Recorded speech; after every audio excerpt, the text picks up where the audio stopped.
Hello everyone, কেমন আছো তোমরা সবাই? তা আমার মিনি ব্লগে তোমাদের সবাইকে আবার স্বাগত জানাই।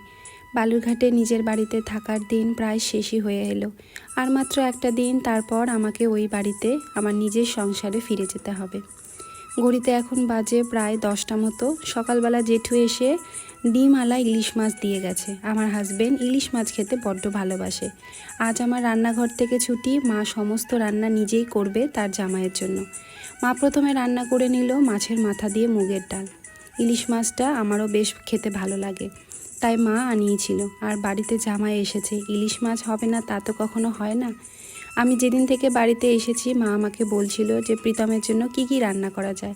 আমি মাকে হেসে বললাম, মা 3 দিনে তুমি আর কি খাওয়াবে? সারা বছরের খাওয়াটা কি এই 3 দিনে খাইয়ে দেবে? ও তো পুরো পাগল হয়ে যাবে। তখন মাকে বললাম, ও যা যা খেতে ভালোবাসে এই 3 দিনে তুমি তাই তাই রান্না করো। তার মধ্যে মাটন তো রান্না আগের দিন হয়ে গেছে, আজকে মা ইলিশ মাছ করেছিল আর মাছের সমস্ত আইটেম। মা ইলিশ মাছের আজকে সর্ষে বাটা বানিয়ে নিল। আমার বাবা দুর্দান্ত বানাতো। বাবার হাতে সর্ষে বাটা ইলিশ খেলে মাটনের দিকে আর তাকাতে হতো না, এত দারুণ করতো। মা রান্না করতে করতে বাবার কথাই বলছিল। 2টো ইলিশ মাছ আমি মাকে বললাম সরিয়ে রাখো, আমি গরম গরম ইলিশ মাছ ভাজা আর তেল দিয়ে খাবো, আর হাজব্যান্ডকেও একটা দেবো। আমার তো স্নান হয়ে গেছে, বাড়িতে এখন পুজো হচ্ছে না, গাছের ফুলগুলো পুরোপুরি নষ্ট হচ্ছে।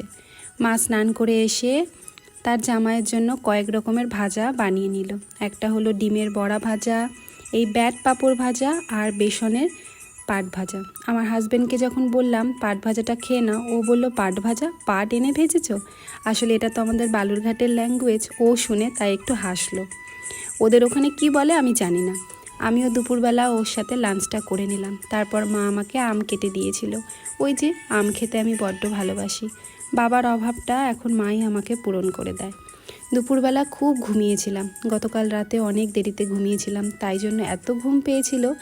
ঘড়িতে এখন 6:30 মতো বাজে। চলে এলাম রেমন্ডে। আমার হাজব্যান্ড ওর অফিসিয়াল কিছু প্যান্ট নেবে, আগেও এখান থেকে নিয়েছিল, বড্ড ভালো কালেকশন, প্রাইসটা একটু বেশি। মা তার জামাইকে জামাই ষষ্ঠীতে টাকা দিয়েছিল সে তার নিজের পছন্দ মতো কিছু জিনিস কেনার জন্য। তাই ভাবলাম বসে থাকবো না, তাই বাজারে চলে এলাম। ওর একটা প্যান্ট পছন্দ হয়েছে, সেটা নিয়ে আমরা চলে এলাম গ্র্যান্ডসনে। হাজব্যান্ডের একটা শার্ট নেওয়া ছিল অফিসিয়াল।